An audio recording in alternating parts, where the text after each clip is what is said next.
नमस्कार, झारखंड समाचार में आप सबों का स्वागत है। आइए जानते हैं आज की ताज़ा खबरों को। इससे पहले आपने चैनल को सब्सक्राइब नहीं किया है तो प्लीज चैनल को सब्सक्राइब कर बेल आइकन को प्रेस कर दीजिए ताकि खबरों का अपडेट आपको मिलता रहे।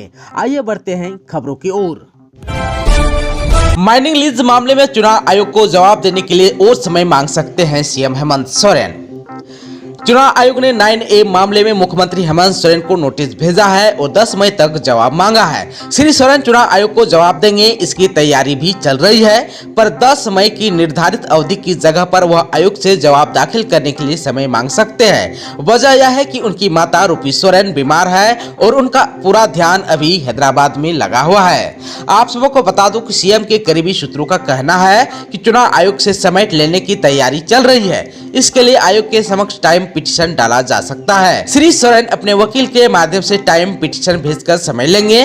दूसरी ओर जवाब देने की भी तैयारी चल रही है। इधर जो है चुनाव आयोग पर सबकी निगाहें लगी हुई है कि आयोग का फैसला क्या होता है। रामगढ़ इंजीनियरिंग कॉलेज के 3 छात्रों की तालाब में डूबने से हुई मौत, नहाने के दौरान हुआ हादसा। झारखंड के रामगढ़ जिले के चित्तरपुर के रजरप्पा थाना क्षेत्र के मुरबंदा तालाब में डूबने से रविवार को रामगढ़ इंजीनियरिंग कॉलेज के 3 छात्रों की मौत हो गई। घटना की सूचना मिलने पर आसपास के क्षेत्र में मातम पसर गया।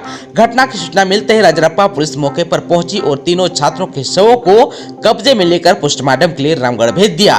तीनों छात्र धनबाद, गिरिडीह और बोकारो के रहने वाले थे। जानकारी के अनुसार सुबह लगभग 9 बजे छात्र रोहन कुमार मल्लाकार, अंकित कुमार सिंह और अभिषेक कुमार सिंह नहाने के लिए तालाब गए थे। इस बीच एक छात्र फिसलकर पानी की गहराई में चल गया। अपने मित्र को डूबता देख दूसरा छात्र भी बचाने के लिए चला गया। इसके बाद उसे भी डूबता देख तीसरा छात्र भी बचाने के लिए दौड़ पड़ा, लेकिन तीनों ही पानी की गहराई में समा गए।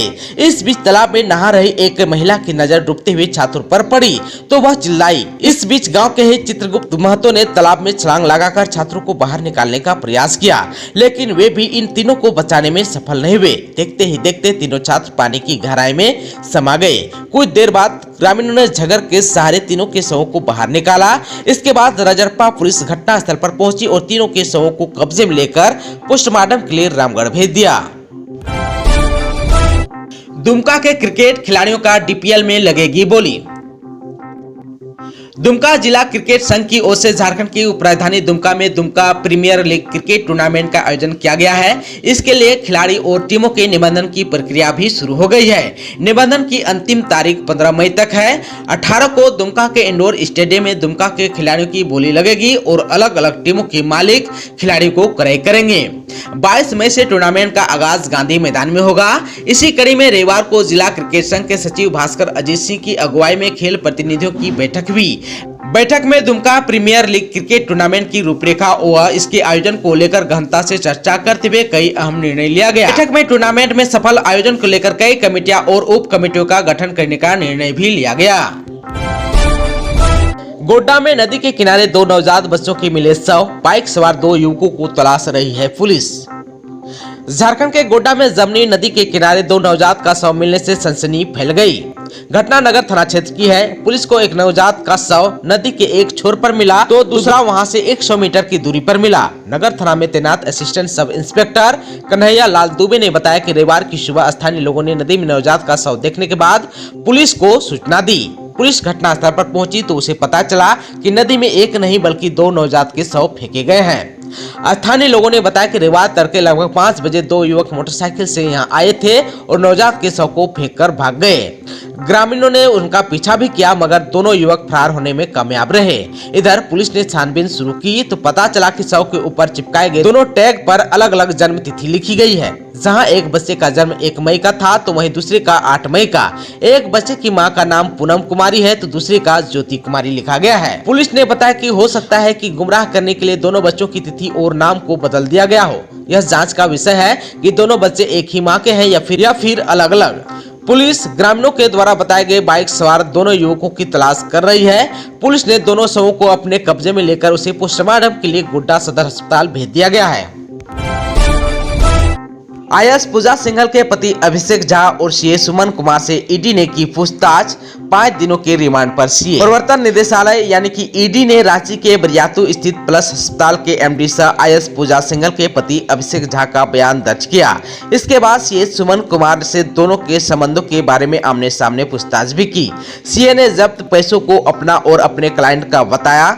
साथ ही यह भी कहा कि क्लाइंट का नाम बताने पर उसकी जान को खतरा है। आप सबको बता दूं कि ईडी के आग्रह पर कोर्ट ने सीए को 5 दिनों के रिमांड पर दिया है। आप सबको बता दूं कि इससे पहले शनिवार को ईडी ने छापामारी खत्म करने के बाद प्लस के एमडी अभिषेक झा को रविवार को अपने ऑफिस में हाजिर होने का निर्देश दिया था।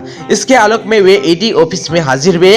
ईडी ने उनकी व्यापारिक गतिविधियों और सीए सुमन कुमार से उनके संबंधों के बारे में पूछताछ की। साथ ही उनका बयान भी दर्ज किया गया। हालांकि जांच एजेंसी ने उनके बयान के सिलसिले में किसी तरह की जानकारी देने से इनकार किया है। ईडी का बड़ा खुलासा, पूजा सिंघल के खाते में जमा हुए 1 करोड़ 43 लाख रुपए। ईडी ने भ्रष्टाचार के संगीन आरोपों से घिरी झारखंड की आईएएस अफसर पूजा सिंघल के मामले में बड़ा खुलासा किया। एजेंसी ने कहा है कि पूजा सिंघल के खाते में 1 करोड़ रुपए से अधिक नकद जमा किए गए हैं। उनके खातों में उनके वेतन के अलावा 1 करोड़ 43 लाख रुपए की भारी नकद जमा राज्य के विभिन्न जिलों के डीसी रहने के दौरान की गई है। इस दौरान उन्होंने अपने निजी खाते से सीए सुमन कुमार को 3 बार में कुल 17 लाख रुपए ट्रांसफर भी किए हैं। एजेंसी जल्द ही इस मामले में अपना बयान दर्ज कराने के लिए पूजा सिंघल को तलब कर सकती है। बताया गया कि रांची प्लस हॉस्पिटल के पैसों के लेन देन की भी जांच चल रही है। यह अस्पताल पूजा सिंघल के दूसरे पति अभिषेक झा का है। रविवार को अभिषेक झा से प्रवर्तन निदेशालय ने दिन भर की पूछताछ की है। ईडी के अधिकारी ने बताया कि पूजा सिंघल के ठिकानों पर छापेमारी के दौरान कई गोपनीय दस्तावेज जब्त किए हैं, जिससे झारखंड में अवैध खनन गतिविधियों में शामिल नेताओं और अफसरों के नाम दर्ज हैं। झारखंड में मौसम का मिजाज बदलने से भीषण गर्मी से राहत, 13 मई तक होगी बारिश। झारखंड में मौसम का मिजाज बदला सा है। पारा पहले से गिरा हुआ है। इससे भीषण गर्मी से लोगों को राहत मिली है। मौसम विभाग ने अपने पूर्व अनुमान में बताया है कि 13 मई तक झारखंड के विभिन्न इलाकों में बारिश की संभावना है। इस दौरान मेघ गर्जन भी हो सकता है। 11 मई को राज्य के दक्षिण पूर्वी, मध्य एवं उत्तर पूर्वी भागों में कहीं कहीं मेघ गर्जन के साथ वज्रपात को लेकर चेतावनी जारी की गई है। इस दौरान हवा की गति 30 से 40 किलोमीटर प्रति घंटे हो सकती है। मौसम विभाग का पूर्व अनुमान है कि 13 मई तक झारखंड के विभिन्न इलाकों में बारिश होती रहेगी। इस दौरान गर्जन भी हो सकता है। राज्य में लोगों को एक सप्ताह से गर्मी से राहत मिली हुई है। दिन में धूप होने के बाद शाम होते होते मौसम बदल जा रहा है। बादल और तेज हवा के साथ कभी कभी बारिश भी हो जा रही है। इसका असर अधिकतम तापमान पर दिख रहा है। झारखंड के अधिकतर जिलों का अधिकतम तापमान 40 डिग्री सेल्सियस से नीचे चल रहा है। मौसम केंद्र ने 11 मई को राज्य के दक्षिण पूर्वी, मध्य तथा उत्तर पूर्वी भागों में कहीं कहीं गर्जन के साथ वज्रपात की चेतावनी जारी की है। इस दौरान हवा की गति 30 से 40 किलोमीटर प्रति घंटे हो सकती है। सभी जिलों का अधिकतम तापमान 35 से 37 डिग्री सेल्सियस के बीच हो सकता है। आप सबको बता दूं कि चक्रवाती तूफान आसानी को लेकर मौसम विभाग ने अलर्ट जारी किया है। इस तूफान के मद्देनजर मंगलवार से शुक्रवार के बीच पश्चिम बंगाल के कुछ जिलों में बारिश हो सकती है। इसका असर झारखंड के कुछ हिस्सों पर भी पड़ सकता है। भारत का मौसम विज्ञान विभाग के मुताबिक बंगाल की खाड़ी में मंडरा रहे तूफान के रविवार की शाम को 75 किलोमीटर प्रति घंटे की रफ्तार से चक्रवात में तब्दील हुआ। झारखंड के तस्कर समेत 2 गिरफ्तार, 3 किलो अफीम बरामद। रविवार को एसटीएफ की बरेली इकाई को सूचना मिली कि मादक पदार्थों की तस्करी करने वाले गिरोह के कुछ लोग रामगंगा नदी के पास अखा मोड़ पर खड़े हैं। यहां अफीम की डीलिंग होनी है। बदायूं के एक युवक को अफीम दी जानी है। इंस्पेक्टर अजय यादव टीम समेत मौके पर पहुंचे और 2 लोगों को गिरफ्तार कर लिया। पकड़े गए तस्करों में एक झारखंड के चतरा जिले के प्रतापपुर थाना क्षेत्र का रहने वाला संजय पासवान और दूसरा बदायूं के वजीरगंज थाना क्षेत्र के ग्राम का लहरालारपुर निवासी रामचंद्र है। इनके पास से 3 किलो अफीम और 82,000 रुपए बरामद हुए। पूछताछ में संजय पासवान ने एसटीएफ को बताया कि वह संजय दास से अफीम मंगवाकर इसे बरेली, बदायूं और उत्तराखंड में सप्लाई करता है। गुमला के बसिया में कार ने 3 लोगों को कुचला, एक बच्ची की हुई मौत। गुस्साए लोगों ने अस्पताल में किया हंगामा। गुमला चौक स्थित बसिया थाना चौक के समीप कार ने 3 लोगों को रौंद दिया, जिसमें से एक 12 वर्षीय की मौत हो गई, जबकि 2 लोग घायल हो गए। मृतका का नाम प्रिया कुमारी है। वहीं घायलों में बसिया निवासी रेखा देवी और उपकार सिंह भी है। घायलों को रेफरल अस्पताल बसिया में भर्ती कराया गया, जहाँ चिकित्सकों ने उपकार सिंह को सदर अस्पताल गुमला रेफर कर दिया, जबकि घायल प्रिया कुमारी को बेहतर इलाज के लिए रिम्स रेफर किया गया, लेकिन रास्ते में लोधमा के समीप उसकी मौत हो गई। इधर अस्पताल में अव्यवस्था पर ग्रामीणों ने हंगामा किया। यहाँ पर मरीजों का सही से इलाज नहीं करने का आरोप लगाया गया। साथ ही अस्पताल में घायल के इलाज से पहले डॉक्टर द्वारा उसके परिजनों को खोजते नजर आए। घायलों के इलाज में देरी होने को लेकर लोग आक्रोश में आए और हंगामा किए।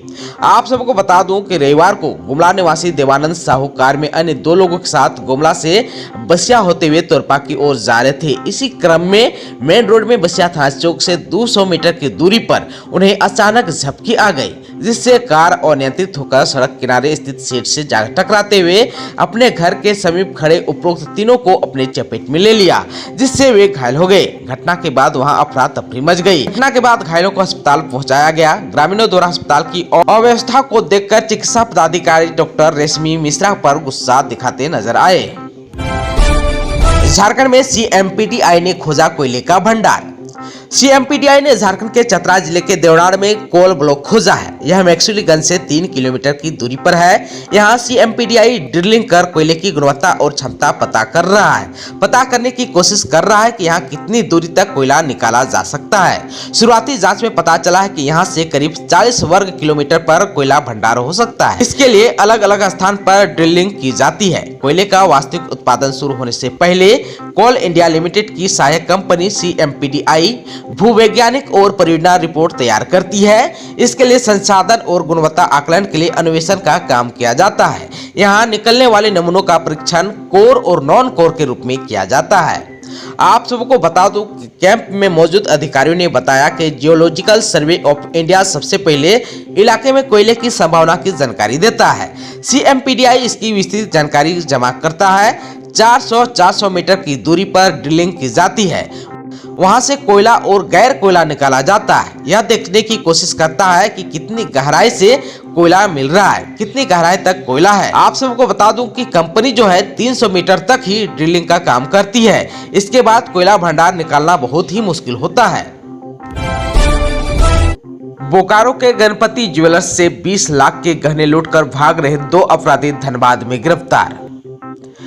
बोकारो शहर के सिटी सेंटर के हर्षवर्धन प्लाजा स्थित गणपति ज्वेलर्स से अपराधियों ने पिस्तौल के बल पर 20 लाख के जेवरात और लगभग 75,000 रुपये नकद लूट लिए। घटना रविवार अपराह्न 3:15 बजे की है। अपराधी 4 की संख्या में थे। लूटकर भागने के क्रम में धनबाद की मधुबन पुलिस ने नवागढ़ बस्ती के बजरंग बली मंदिर सोनार टोला के पास 2 अपराधियों को बाइक के साथ पकड़ लिया। वहीं 2 अन्य भागने में सफल रहे। अपराधियों के पास से एक पिस्तौल बरामद की गई है। लूट की यह घटना दुकान में लगे CCTV कैमरे में कैद हो गई। गणपति इंटरप्राइजेस ज्वेलर्स के स्टाफ सेक्टर 2 निवासी मानवराज ने बताया कि 3 अपराधी ग्राहक बनकर दुकान के अंदर आए। एक अपराधी दुकान के बाहर बाइक पर बैठा था। उस समय मानवराज के अलावा महिला कर्मचारी गेमन कॉलोनी निवासी कोमल सिंह भी वहां मौजूद थी।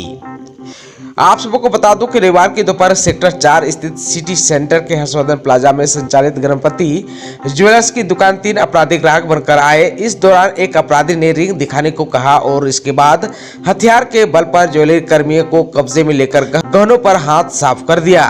इस दौरान फायरिंग करते हुए आसानी से फरार हो गया। हालांकि अपराधियों की करतूत CCTV कैमरे में कैद हो गई। इस घटना की जानकारी मिलते ही पुलिस मौके पर पहुंची और CCTV फुटेज को खंगालते हुए सभी थाना को अलर्ट किया गया। CCTV कैमरे में अपराधियों के चेहरे साफ नजर आ रहे थे। दोस्तों, अभी तक आपने चैनल को सब्सक्राइब नहीं किया है तो प्लीज चैनल को सब्सक्राइब कर बेल आइकन को प्रेस कर दीजिए ताकि खबरों का अपडेट आपको मिलता रहे। इसके साथ ही आज की खबरों में बस इतना ही। हमें दीजिए इजाजत। नमस्कार।